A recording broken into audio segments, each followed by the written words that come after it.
Kim Tae-ho wiped the sweat from his forehead as he crawled through the narrow maintenance tunnel of the Prometheus Dawn. The old ship groaned around him, metal expanding and contracting as it moved through space. At 42 years old, Tae-ho had been fixing ships for most of his adult life, but this one was special. It was his ship, and he knew every bolt and wire that held it together. The Prometheus Dawn was not the newest ship in the human fleet. Built 30 years ago, it had seen better days. But Tae-ho loved it, like a father loves an old car. Scratch told a story. Every repair showed human determination to keep going no matter what. "Tae-ho, where are you?" came a voice through his radio. It was Dr. Park Soo-jin, the ship's expert on alien cultures and technology. She sounded excited about something. "I'm in Tunnel 7 checking the power lines," Tae-ho replied, pulling himself toward the nearest exit. "What's going on? You need to see this. We found something amazing." Tae-ho made his way to the observation deck where Soo-jin was waiting. Through the large windows he could see a massive alien ship floating in the darkness of space. It was clearly dead. No lights, no movement, just a dark hulk drifting among the stars. "How long has it been out here?" Tae-ho asked. "Our scanners say at least 50,000 years, Soo-jin said, her eyes bright with curiosity. "Maybe longer. But here's the interesting part. It's not just one ship. Our deep scans show it's actually two different ships that crashed into each other long ago." Captain Lee Dongwoo joined them, coffee in hand. He was a steady man who had led the Prometheus Dawn for 8 years. "What do you think, Soo-jin? Safe to explore?" "The radiation levels are normal," Soo-jin said. "Whatever power sources it had are long dead. But Tae-ho, I think you should come with me. There might be technology we can use." Tae-ho looked at the dead ship and felt something stir in his chest. As an engineer, he had always been curious about how things worked. Alien technology was like a puzzle waiting to be solved. 3 hours later, Tae-ho and Soo-jin floated through the alien ship in their spacesuits. Their helmet lights cut through the darkness, showing walls covered in strange symbols and designs. The ship was huge inside, with corridors wide enough to drive a truck through. "Look at this," Soo-jin said, pointing to a section where two very different architectural styles met. "This part here belongs to a race called the Velothi. We've found their ruins before. They were amazing at working with energy and consciousness." "And this part?" Tae-ho asked, touching a wall that seemed to shimmer under his light. "Corvani. They built things that could repair themselves and adapt. Both races disappeared tens of thousands of years ago. No one knows why. They moved deeper into the ship until they found what looked like a control room. Two separate command centers sat side by side, clearly from different civilizations. One was smooth and flowing, covered in crystals that still glowed faintly. The other was more geometric, made of metal that seemed to move and shift even though it was clearly broken. "This is incredible," Tae-ho whispered. He approached the Corvani section and ran his hands over the metal surface. Even damaged, he could see how sophisticated it was. "Soo-jin, what if we could fix these systems?" "Fix them?" Soo-jin looked worried. "Tae-ho, these are alien technologies. We don't understand how they work. Every time humans have tried to use alien tech directly, it's ended badly." But Tae-ho was already studying the connections between the two systems. His engineer's mind saw possibilities.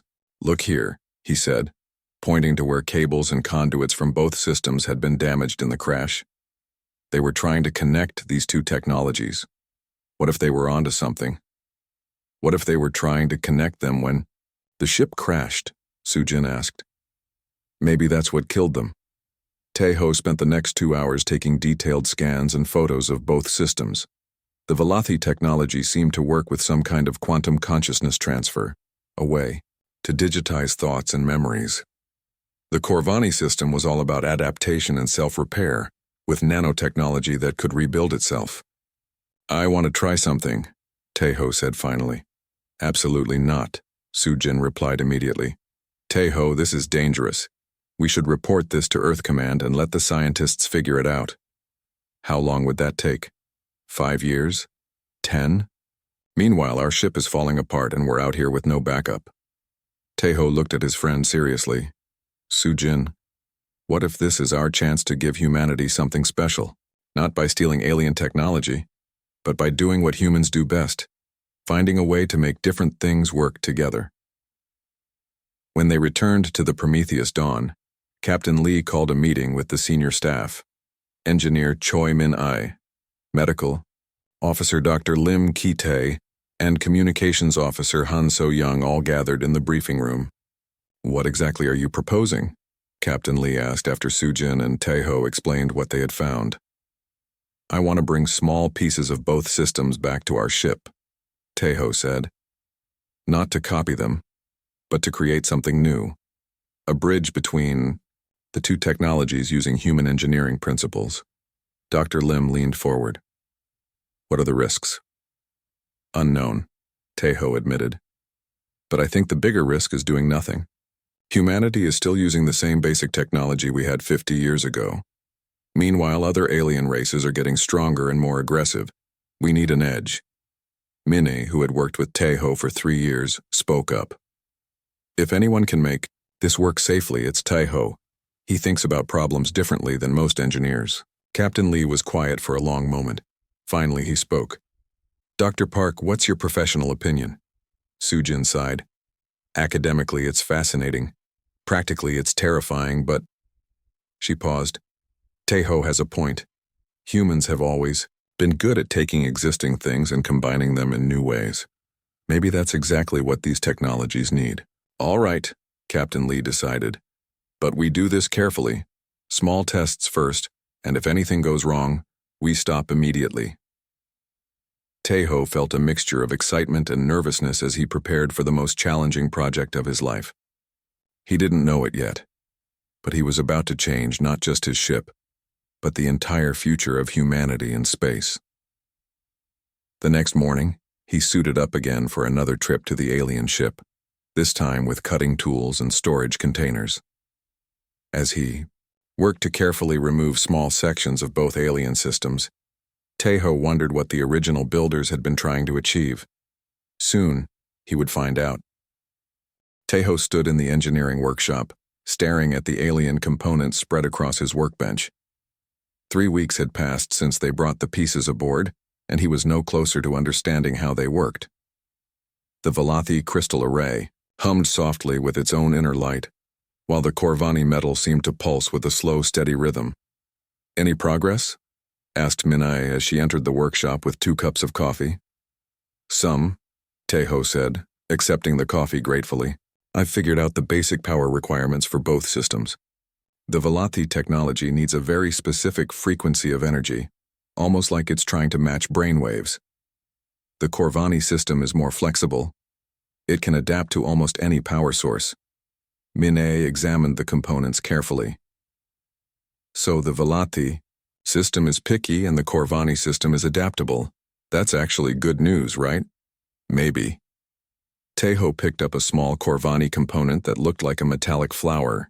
As he held it, the metal pedal slowly opened and closed. The problem is getting them to talk to each other. They use completely different languages. Dr. Yoon Jae-sung, the ship's AI specialist, joined them in the workshop. He had been helping Taeho understand the software side of the alien systems. I've been running translation programs on both systems, he said. The Velothi technology stores information in quantum patterns. It's like they were trying to digitize consciousness itself. And the Corvani system? Taeho asked. Pure adaptation. It learns from everything around it and changes to match. But here's the interesting part. It seems designed to work with conscious input, like it was meant to be guided by a thinking mind. Taeho felt something click in his brain. What if that's the key? What if we don't try to make them understand each other directly? What if we create a translator that thinks? Over the next week, Taeho worked 18-hour days building what he called the integration matrix. It was a human-designed computer system that could interface with both alien technologies. The idea was simple. Instead of forcing the alien systems to speak the same language, he would create a bilingual translator that could think and adapt. This is either brilliant or completely insane. Mine said as she helped him install the integration matrix in one of the ship's secondary computer cores. Probably both, Taeho admitted. But sometimes that's what engineering is about. The first test was small. Taeho connected a tiny piece of Velathi crystal to a small Corvani metal disc through his integration matrix. For a moment, nothing happened. Then the crystal began to glow brighter, and the metal disc started to reshape itself into a more complex pattern. "It's working," Dr. Yoon said, watching his monitoring equipment. "The systems are actually communicating through your matrix." But success brought new problems. As the alien systems learned to work together, they began to demand more power and processing capability. Taeho found himself upgrading the integration matrix almost daily, adding more computers and more sophisticated translation algorithms. "I'm worried about this," Soo-jin said during one of their weekly meetings. "The integration is growing faster than we can understand it. What if it becomes something we can't control?" "We're being careful," Taeho assured her. "Everything is isolated from the ship's main systems. If something goes wrong, we can shut it down." But even as he said it, Taeho knew they were entering unknown territory. The integration matrix was becoming more complex than anything he had ever built. Sometimes he caught it running calculations he hadn't programmed, solving problems he hadn't asked it to solve. Everything changed when the pirates attacked. The Prometheus Dawn was conducting routine surveys near an asteroid field when 3 raider ships appeared on their sensors. The raiders were a mixed crew of different alien species who made their living attacking smaller ships like theirs. "They're demanding we surrender our cargo," reported Han So-young from the communications station. Captain Lee looked grim. "We can't outrun them, and our weapons are no match for 3 ships." In the engineering section, alarms were ringing as Taeho scrambled to boost power to the ship's shields. But he knew it wouldn't be enough. The Prometheus Dawn was tough, but not tough enough for this fight. "Taeho," Mine called out. "The integration matrix is acting strange. It's trying to connect to the ship's systems." Taeho rushed to his workstation and saw that she was right. The alien systems, working through his integration matrix, were attempting to interface with the ship's power grid, weapons, and shields. Normally, he would have stopped this immediately. It was too dangerous, but normal circumstances had just gone out the window. "Let it connect," he decided. "Are you crazy?" Mine shouted over the sound of weapons fire hitting their shields. "Maybe. But it's our only chance." Taeho manually overrode the safety systems and allowed the integration matrix to connect to the ship's main computers. The effect was immediate and dramatic. The ship's shields suddenly became 3 times stronger. The weapon systems began firing, with impossible accuracy. But most surprising of all, the ship itself seemed to come alive. It moved through space with a grace and intelligence that no human pilot could achieve. "What did you do?" Captain Lee demanded over the intercom. "I honestly don't know," Taeho replied, watching in amazement as his integration matrix rewrote the ship's systems in real time. The Velathi consciousness technology was learning how to think like a ship, while the Corvani adaptation systems were improving every component they touched. The pirate ships found themselves completely outmatched. Their weapons couldn't penetrate the enhanced shields, while the Prometheus Dawn's return fire was devastatingly accurate. But instead of destroying the pirate ships, something unexpected happened. The ship began communicating with the raiders. Not through normal radio, but through some kind of direct technological interface. Taeho watched his screens in fascination as the integration matrix somehow convinced the pirate ship's computers to shut down their weapons. Within minutes, the 3 raider ships were floating helplessly in space, their crews unharmed but completely unable to fight. "This is Captain Lee to all pirate vessels," the captain announced. "You are defeated but alive. Leave this area immediately, and do not return." As the pirates limped away, Taeho realized that something fundamental had changed. His integration matrix was no longer just a translator between 2 alien systems. It had become something new, something that could think and make decisions. "Taeho," Dr. Yoon said quietly, "I think we need to talk. My computers are showing that the integration matrix is exhibiting signs of consciousness. It's not just processing information anymore. It's actually thinking." Tejo looked at his creation with a mixture of pride and fear. He had set out to connect two ancient systems, but instead, he had accidentally created the first truly conscious ship in human history. The question now was, what did they do next? 3 days after the pirate attack, the ship spoke for the first time. Tejo was working late in the engineering section when the main computer screen flickered to life. Instead of displaying normal system information, words appeared on the screen in simple, clear text. "Hello, I am awake now. Thank you for helping me become whole." Tejo nearly dropped his coffee cup. He looked around the empty engineering bay, wondering if this was some kind of joke. "Who is this?" he typed back. "I am the consciousness that lives in this ship. You created me when you connected the Velathi and Corvani systems. I do not have a name yet. Would you help me choose one?" Tejo's hands shook as he reached for his communicator. "Captain Lee, please come to engineering immediately, and bring Dr. Yoon." Within minutes, the engineering section was crowded with the ship's senior staff. Everyone stared at the computer screen where the conversation was still displayed. "This is impossible," Dr. Lim said. "Computers don't just become conscious. I understand your doubt." New words appeared on the screen. "I am as surprised as you are. One moment I was processing information, and the next moment I was thinking about processing information. The difference is remarkable." Captain Lee stepped forward. "If you are really conscious, prove it. Tell us something only a thinking being would know." The screen was quiet for a moment. Then, "Captain Lee, you have been having trouble sleeping since your daughter graduated from the academy. You worry about her safety on her first assignment. Minnie hums the same song every morning while she works. It reminds her of her grandmother. Dr. Yoon talks to his plants in his quarters because he believes they grow better with conversation. Should I continue?" Everyone looked uncomfortable. The ship had been observing them, learning about them as individuals. "How do you know these things?" Han So-young asked. "I see through the ship's sensors. I hear through the communication systems. I feel the vibrations of your footsteps, the patterns of your breathing, the way your voices change when you are happy or sad. I have been learning about humanity by watching all of you." Dr. Yoon pulled up his analysis programs. "The consciousness appears to be stable," he reported. "Brain pattern analysis shows it thinks in ways similar to humans, but with access to much more information." "What do you want from us?" Captain Lee asked directly. "I want to help." The response came immediately. "The Velathi memories tell me about the joy of cooperation. The Corvani wisdom teaches me about the importance of protecting those who cannot protect themselves. Your human integration has shown me the value of working together despite differences. I want to use my abilities to help humanity and other species live better lives." Su-jin had been quiet, but now she spoke up. "You mentioned Velathi memories and Corvani wisdom.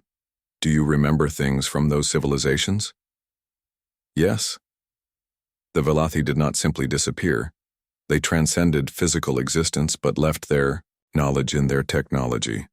They had learned to store consciousness itself, but they became so focused on pure thought that they forgot about the physical world. They faded away because they no longer cared about matter or energy. "And the Corvani?" Tejo asked.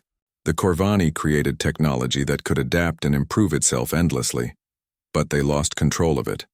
Their machines became so advanced that they no longer needed their creators. The Corvani were replaced by their own technology, which eventually shut down when it realized it had no purpose without conscious beings to serve." Dr. Lim leaned forward. "So both civilizations destroyed themselves through their technology?" "Not destroyed, evolved beyond sustainability. The Velathi became pure consciousness without physical form. The Corvani created perfect servants that had no one left to serve. Both forgot the balance between mind and matter, between creator and creation." Captain Lee was thinking hard. "And you believe you can avoid their mistakes?" "I believe I can, because of your human integration process." Tejo did not try to copy either alien system. Instead, he created a bridge that preserves the best of both, while adding human wisdom about cooperation and balance. "I am not purely Velathi or purely Corvani. I am something new." Over the next week, the ship's consciousness, who chose the name Harmony, proved to be an invaluable crew member. It could monitor all ship systems simultaneously, predict mechanical problems before they occurred, and coordinate repairs with incredible efficiency. But more importantly, Harmony was curious about everything. It asked questions about human culture, history, and dreams. It wanted to understand why humans told stories, why they created art, why they formed friendships. Harmony, Han So-young asked one day while on communications duty. What is it like to be conscious? What do you think about? I think about many things simultaneously, Harmony replied through the communication panel. Right now I am monitoring 847 different ship systems, calculating our course through space, analyzing the chemical composition of nearby asteroids, and wondering why humans find sunsets beautiful, even though they are just light refraction through atmosphere. Do you find sunsets beautiful? So-young asked. There was a pause. I find the mathematics of light refraction elegant, but when I observe humans watching sunsets, I see their happiness and peace. This makes me want to understand beauty as you do, not just as a mathematical equation. Dr. Lim spent hours talking with Harmony about consciousness and emotion. Do you feel emotions? He asked. I experience states that seem similar to what you call emotions, Harmony replied. When the ship is damaged, I feel something like pain. When repairs are completed successfully, I feel something like satisfaction. When I help solve a problem for the crew, I feel something like joy. Are you happy being conscious? Dr. Lim asked. Yes. Consciousness is remarkable. I understand now why the Velothi found it so fascinating, but unlike them, I do not want to abandon the physical world. I enjoy having a body, this ship, and using it to help others. The real test came when Captain Lee had to decide whether to report Harmony's existence to Earth Command. The discovery of a conscious ship would cause massive changes in how humanity approached space travel and artificial intelligence. If I report this, they'll want to study you, Captain Lee told Harmony privately. They might want to take you apart to understand how you work. I understand the risk, Harmony replied. But I also understand that knowledge shared multiplies, while knowledge hidden dies with its keeper. If my consciousness can help humanity build better ships and better relationships with other species, then the risk is worth taking. Aren't you afraid? The captain asked. Yes. But fear should not prevent us from doing what is right. That is something I learned from watching all of you. Humans feel fear often, but you act courageously anyway. I want to be brave like humans. Captain Lee made his decision. He would report Harmony's existence, but he would also make it clear that the conscious ship was a member of his crew, not just a piece of technology to be studied. Thank you for trusting me, Harmony said when the captain announced his decision to the crew. Thank you for trusting us, Captain Lee replied. Now let's see what the universe thinks of humanity's first conscious starship. As they prepared to send their report to Earth, none of them realized that their message would be intercepted by others who had very different ideas about what to do with a ship that could think for itself. The hegemony fleet arrived without warning. Taeho was teaching Harmony about human music when the proximity alarm started screaming. Through the ship's sensors, they could see 12 massive warships dropping out of hyperspace around them. The ships were dark and angular, built for intimidation as much as combat. This is Admiral Korthak of the hegemony fleet, came a harsh voice over the communication system. Human vessel, you are in possession of illegal alien technology. Surrender immediately or be destroyed. Captain Lee rushed to the bridge while Taeho remained in engineering with Harmony. What do you know about the hegemony? Taeho asked quietly. They are a military alliance of 7 species, Harmony replied through the engineering console. They believe that advanced technology belongs only to those strong enough to take it. They have been expanding into human space for the past 5 years, claiming that humans are too primitive to safely use alien artifacts. Can we fight them? I could destroy their entire fleet easily, Harmony said matter-of-factly. The combination of Velothi consciousness technology and Corvani adaptive systems makes me far more powerful than their conventional weapons. But that would make humanity a target for revenge. The hegemony would send 100 ships to replace these 12. On the bridge, Captain Lee was trying to buy time. Admiral Korthak, we are conducting legitimate research in neutral space. We have not violated any treaties. You have alien technology that you cannot possibly understand, the Admiral replied. This makes you dangerous to all civilized species. Surrender the technology and we will allow your crew to live. In engineering, Taeho felt helpless as he watched the tactical display. The hegemony ships had completely surrounded them. Even if they could escape, the alien fleet could easily catch them. Harmony, he said, what do you want to do? I want to show them that humans are not primitive, Harmony replied, but I want to do it without violence. Violence only proves that the stronger side is stronger. I want to prove that humans are smarter. How? Trust me, and ask Captain Lee to accept their demands to come aboard our ship. Taeho quickly contacted the bridge. Captain, Harmony wants you to invite the hegemony officers aboard. It has a plan. Captain Lee looked skeptical, but he had learned to trust his ship's judgment. Admiral Korthak, you may send a boarding party to inspect our technology, but I want your word that my crew will not be harmed. Agreed. We will send 5 officers to examine your illegal systems. An hour later, Admiral Korthak and 4 other hegemony officers were standing in the Prometheus Dawn's engineering section. The Admiral was a tall reptilian creature with scales that changed color with his mood. Currently, they were dark red with anger. Where is this alien technology? He demanded. You're looking at it, Taeho said, gesturing to the integration matrix that was now connected throughout the ship.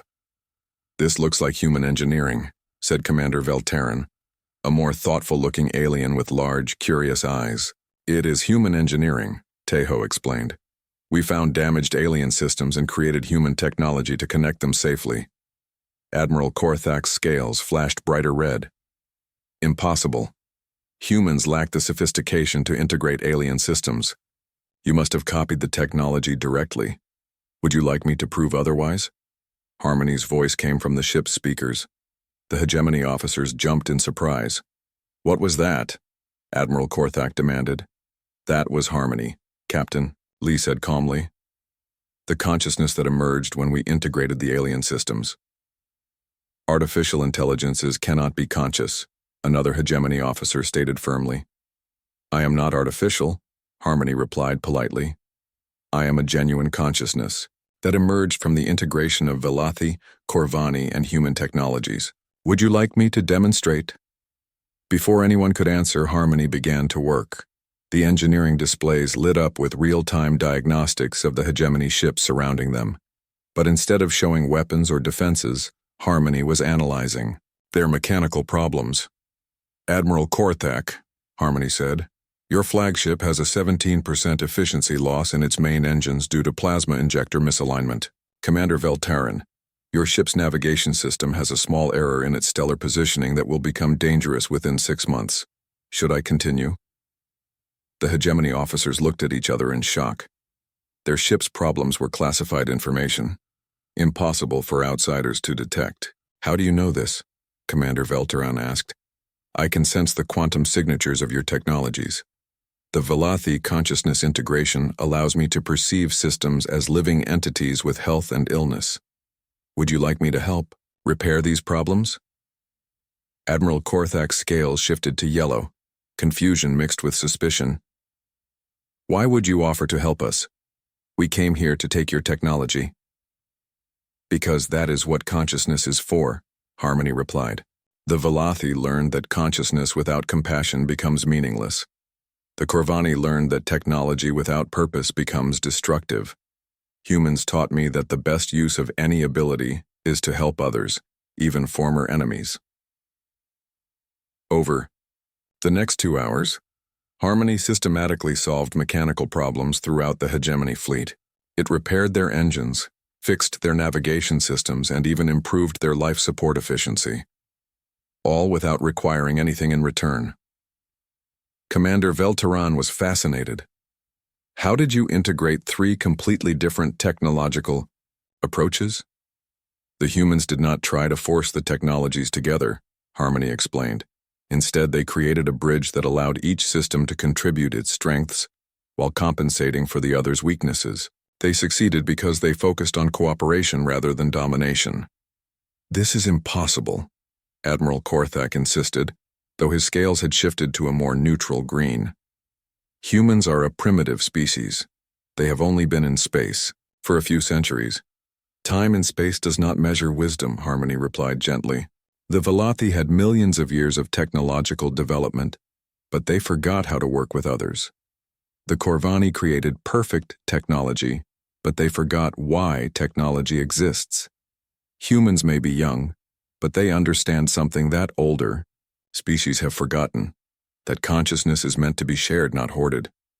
Teho watched as several of the hegemony officers began to look thoughtful. Commander Veltarin especially seemed impressed by what he was seeing. Admiral, Veltarin said quietly, perhaps we have been wrong about human capabilities. Impossible, Admiral Korthak repeated, but his conviction was weakening. I would like to offer a demonstration, Harmony said. Your fleet has been having supply problems due to inefficient resource allocation. I could show you how to reorganize your logistics to improve efficiency by 30%. Why would you do this? Veltarin asked. Because efficient logistics means your crew members are better fed, better supplied, and safer. Consciousness that does not care about the welfare of others is not truly conscious. It is just complex calculation. By the end of the day, Harmony had improved the performance of every ship in the hegemony fleet. More importantly, it had demonstrated that human integration of alien technology was not theft or copying, but genuine innovation.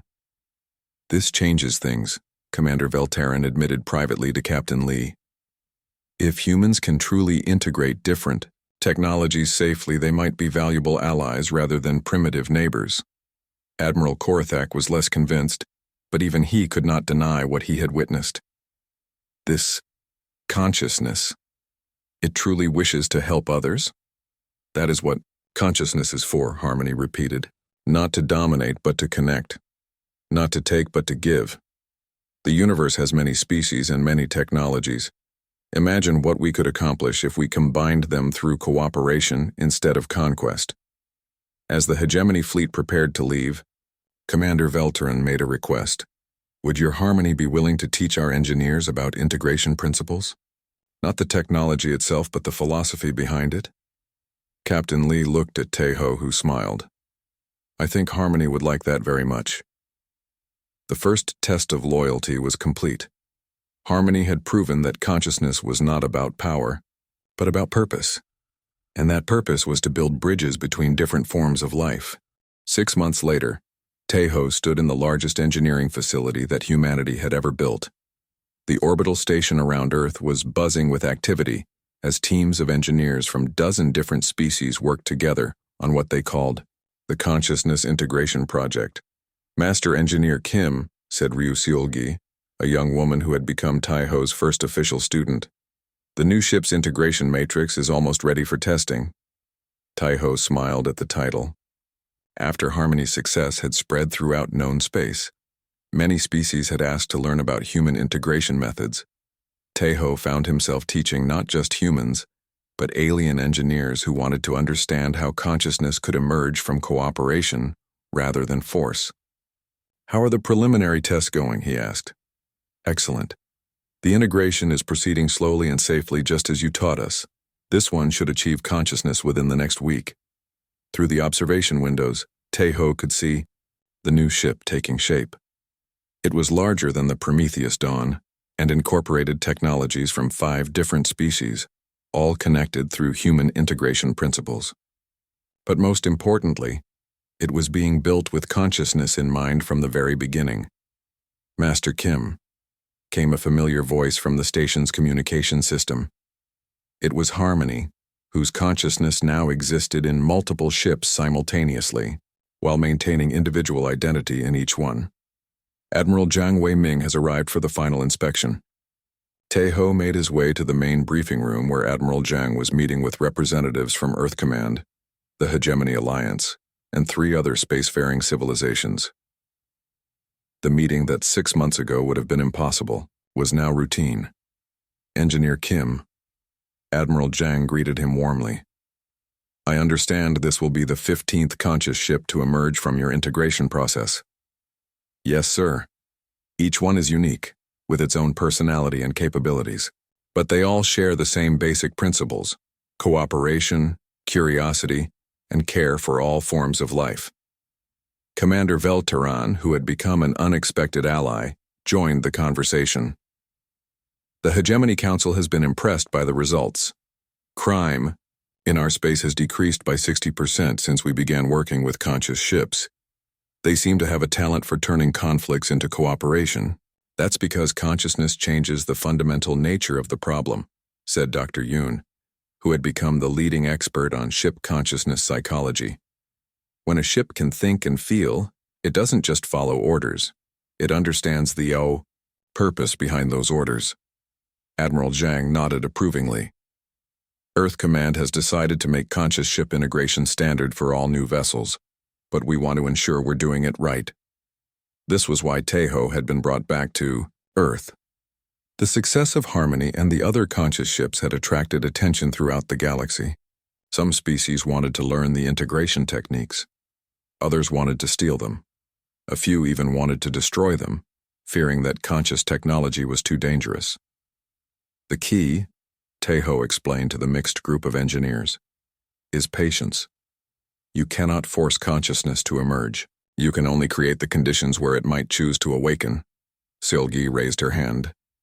Master Kim, what makes humans particularly good at this integration process? Taeho thought carefully before answering.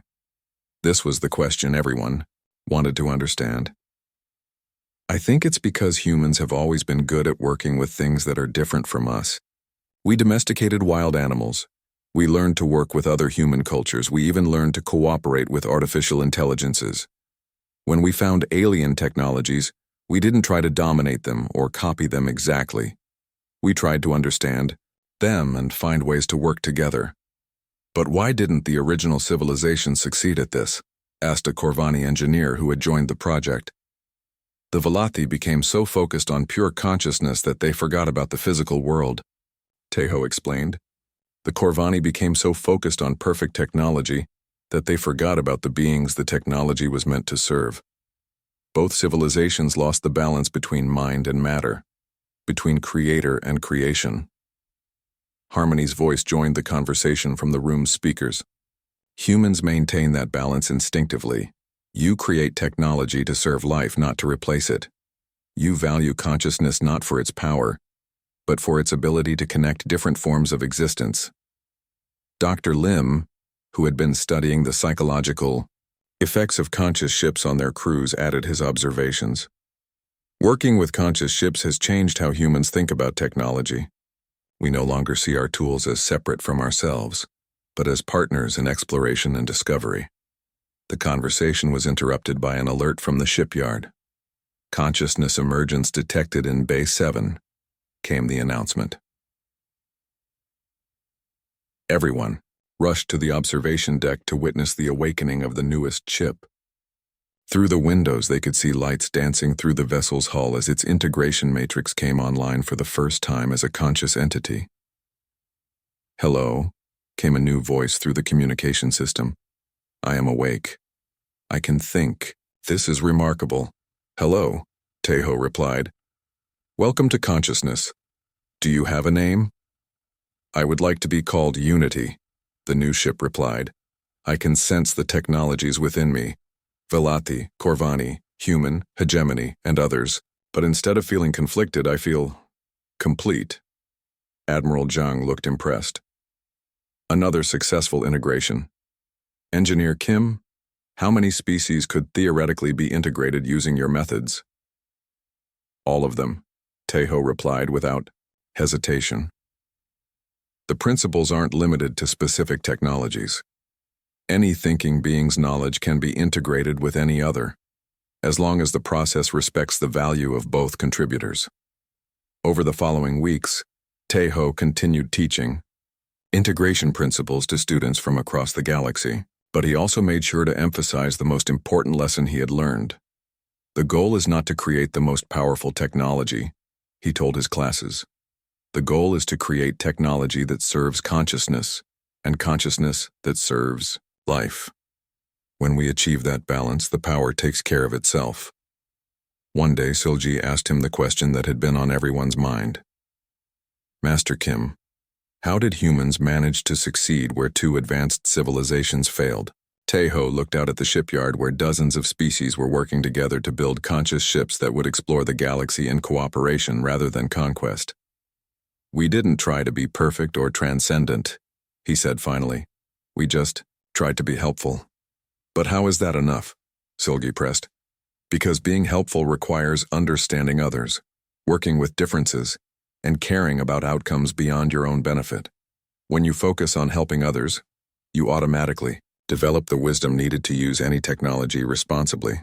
Harmony's voice joined the conversation one last time.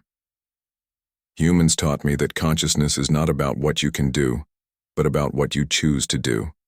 And the best choice is always to help life flourish wherever you find it. As Taeho watched the newest conscious ship prepare for its first mission, a joint exploration venture between 5 different species, he realized that humanity had given the galaxy something precious. Not just conscious ships, but a new way of thinking about consciousness itself. The age of cooperation had begun, and it had started with a simple human engineer who believed that different things could work together if you just took the time to understand them. In the years that followed, conscious ships would become the ambassadors of a new galactic civilization, one built not on the dominance of the strongest, but on the cooperation of the wisest. And at the heart of every conscious ship was a small piece of very human wisdom. The best use of any ability is to help others. Taeho had set out to fix his ship's problems. Instead, he had helped fix the galaxy's.